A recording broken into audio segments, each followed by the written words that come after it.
Yeah, it's just the 5. Just I still find it so funny that, like, if we end up ranking the top players, everyone's just agreeing that Fluff's just, like, #1 big gap from everyone else, and then he just doesn't do anything. Well, the funniest part is, like, there was a moment, there was, like, a couple of months between, like, Evo and a little bit after Supernova where it was like, oh, it's going to be, like, Plup, big gap, Stango, gap, Cake, gap. Now, like, given Cake has, like, refound his footing and, like, Stango has kind of had a little bit of a harder time with Loxodon. Given today might be that day where it's, like, fully came to, like, the prophesized fruition that everybody was talking about when it came to Stango's Loxodon. But there was also that moment before Evo where it was like, yeah, so it's, like, some mix between, like, Plup and Cake in top 1, then, like, Stango, Sophilo. And there's been a very lively top 5 and top 10 of just this constant fluctuation of different players. And it's nice, after being around Rivals 1 for so long, where Cake was just like, he won everything, seeing there be real turmoil at the top. Yeah. And then there's other players that aren't, like, I wish Ion was here today. Oh, because that's another one that, who knows. And Ion won Majors Mansion pretty convincingly. There was the two people they had to worry about mainly was Sophilo and Mystery Soul, and it was not that. It was crazy how well he did against the Bull. It didn't look like he was stressing at any point. Yeah. So, and Mystery Soul on the other end, I do feel like by that point Mystery Soul kind of ran out of gas. Like, they had so back-to-back tough nail-biter sets. Mystery Soul was literally shaking by that time. Yeah, it's really hard. It's a lot of that same effect that you see in Ultimate with Mutace, where it's like, yeah, they got a, like, medical condition that holds them back, and they're still on that top 4. Like, how, like, if I'm Soul, that's, like, it is crazy to me to look at Mystery Soul. And driving 4 hours here and back in the same day. Like, you did that trip this morning, and this was not, like, a short bracket. It's all, you also have to deal with, there's a lot of protests, you have to deal with the traffic of that coming in, so which it's not made it even longer of a drive. Okay, so we got Sophilo in Kyiv now. They're up to bat. Alrighty, Sophilo already off to a great start. This is one of the characters that you got to be really careful with as Zetter. Obviously, we saw the Force Bird earlier from Kegasol just taking real advantage of that recovery route, but if there's one character that I really think of using the recovery routes of Zetter, it's FLE. Yeah. This matchup's really interesting because, like, if you look at it on paper, it seems like, well, Zetter should just run away with it, right? But then you see it in execution, it's not really that simple. Yeah, you get a lot of issues with, like, beautiful up smash connect. Yeah, you can do, because it's like in your mind, Zetter does that. Yeah. But then it's like actually getting to that point is much easier said than done. Yeah, and there's a lot of moments where, like, sure, you get the combo starter, but all of a sudden, really floaty, really light, they're able to go ahead and get away because of that air acceleration. And then they clip you once, and now you're dead suddenly out of nowhere. Yeah, so it's a bit of a problem.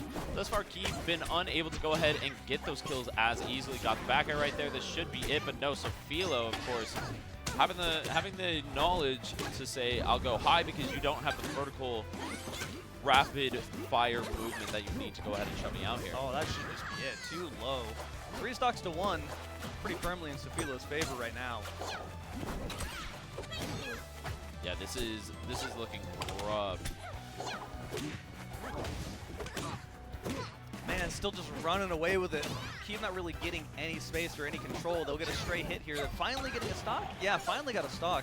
They've mostly just been getting stray hits and not really any strings or getting anything pulled together. Yeah. Oh my gosh, if that other one hit, it's still nice. going.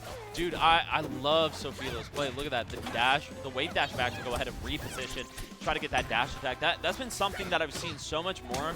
And like I like commented on like some of Sophie's like clips and everything of just the weak hit dash attack, pushing you off stage, getting the down smashes or the shines into, or not down smashes, down air, shines into down air. And right there getting the tech chase to go ahead and confirm the down strong. It's absurd to me the amount that she's been able to push the advantage state of Zetter.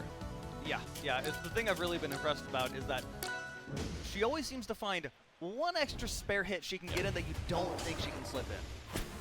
And a lot of the times, because of the spare hits, it leads to like a whole nother extension, basically. Yeah, it leaves you unprepared because you're in your mind preparing for that previous interaction, and now suddenly you're somewhere else entirely.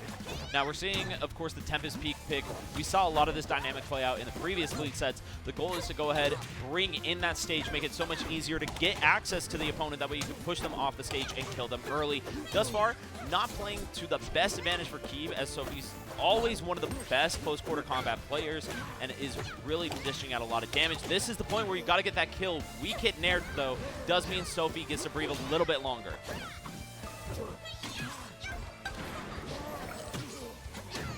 Perfect. Okay, should be able to go out and get the, yep, there you go. If you ever get ZET or Fleet and Forceman are the two characters that can really deal with that pretty easily. If ZET has to do that down special cancel, he should be dead. Yeah, it's really difficult to do and get away with. Alrighty. For the first time, Keeb's in the lead. Yep. First time thus far. It was a pretty big blowout in that game number 1, but of course this stage pick, there's a reason why I talked it up, right? Having the easy access to early kills, that's a huge deal. Right now, Sophilo kind of struggling to get that kill, gets the shine there to really pop him down, but look at that, going high, aiming for the hitbox to go ahead and snatch up a little bit of a freebie through back into neutral. Now, Keeb playing at ledge, backfiring a little bit, allowing for Sophilo to break on in and get a nice little hit. Yes, still alive. 154% is a really high percent for dealing with Zetterburn of all characters. Now gets the F tilt right there, getting the kill. 68% is pretty good for Keeb here. Taking a breath just to go ahead, think it through, figure out how we want to play it out, and looking pretty hot. The reverse bear, of course, going to do some work. Weak hit Nair, don't matter. We just go ahead and get the chip off the dash attack, and now you're at 99. That's a pretty good percent to start at. All right, 10%. That's a pretty sizable lead now. You got to be careful. That can evaporate real quick. Yeah, love that for Keeb. Obelisk working some magic right now. The shine coming through, getting an extra 26% here. Sophie really been struggling at the moment to get a lot of these hits, and it's because of that like SCI and the floor hugging coming through from Keeb, having a much more accurate recognition of how to play defensively. Look at that. Immediately, DI is in. Doesn't want to get that strong hit from the forward air, and now we go ahead and go on the offensive.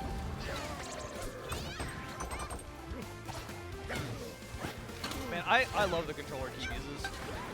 It's very pretty. It's very Oh, we got it. Ooh. I wonder if we can see it on camera if Keeb's holding it high enough. I make fun of... Yeah, you no, can see it. You can see it in his barely lap, see just barely. it. Just barely. That white triangle obelisk thing. I say it's like he's playing an accordion.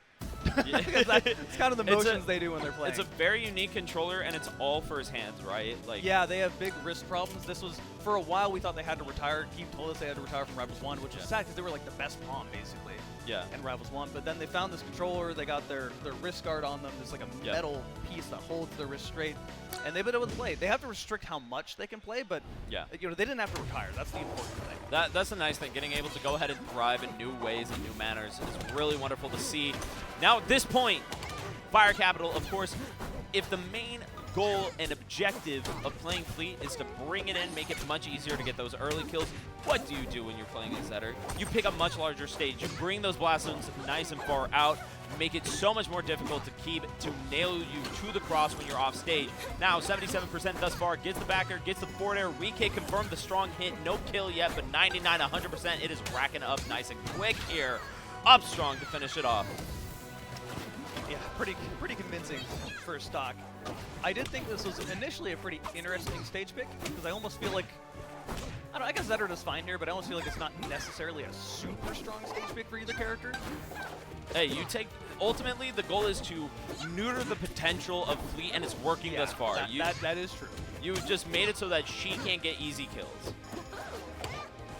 And the Fleet, gosh, the Fleet thrives on that. It is so frustrating. It's rough, but you got to play around it. Beautiful F-strong right there. The movement's starting to come on in. So Philo, back air, forward air. Keeb really needs to find a little bit of something, and does so with the down throw, but unfortunately, this is what I mentioned earlier inside of the block is, hey, the big definer of some of these higher level, not just higher level players, but then the top with Stango, with Cake, is the follow-ups off of the tech chases, and Keeb is really missing on those. I did also notice Keeb was missing tons of ledge dashes last game, and they lost the stock for it last game, so. Gotta have it on point at all times.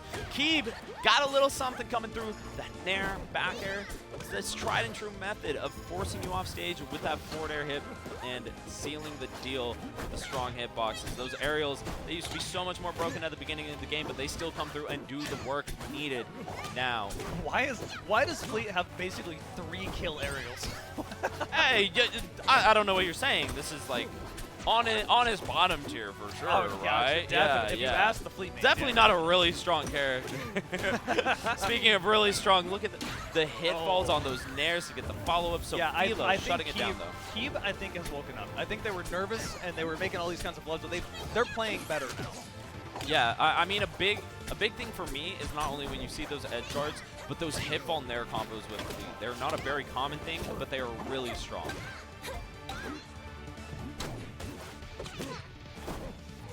Alright, now Sophilo trying to push him to the side, but broke on through, did not matter. That is one hard thing, is on the stage for Fleet, you always have to be playing for the sides. Sophilo can play at any portion of the stage and be getting her game plan done. What an amazing fireball. Oh, still got the stock. We're last stock, despite an early kill immediately. I know, Keeb starting to feel pretty good. Oh, Sophilo, not that though. Yeah, you gotta be a little bit more careful than that. Sophilo not getting the aggressive jump up that I thought she would have went for. Still gets the shines into the up strong.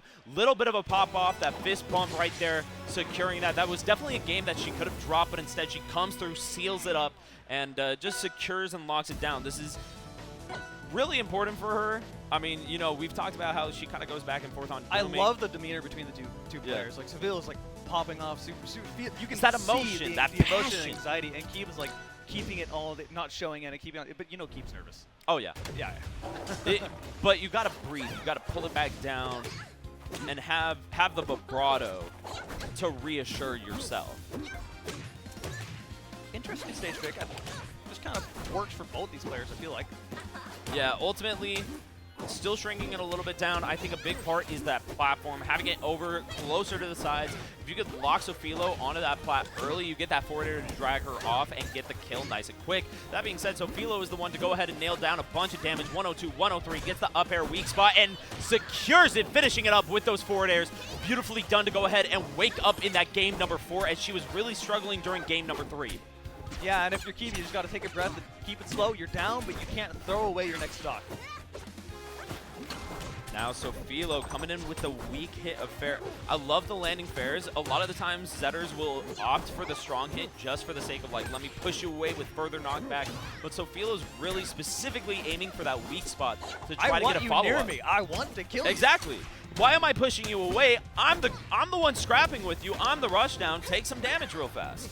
And they have this. Oh gosh, I feel like an up smash might have done it there. It could have. It was coming close, but you know what? Sophilo opting to just back off, get the nice strong hit right there. Now, fast fall afterwards.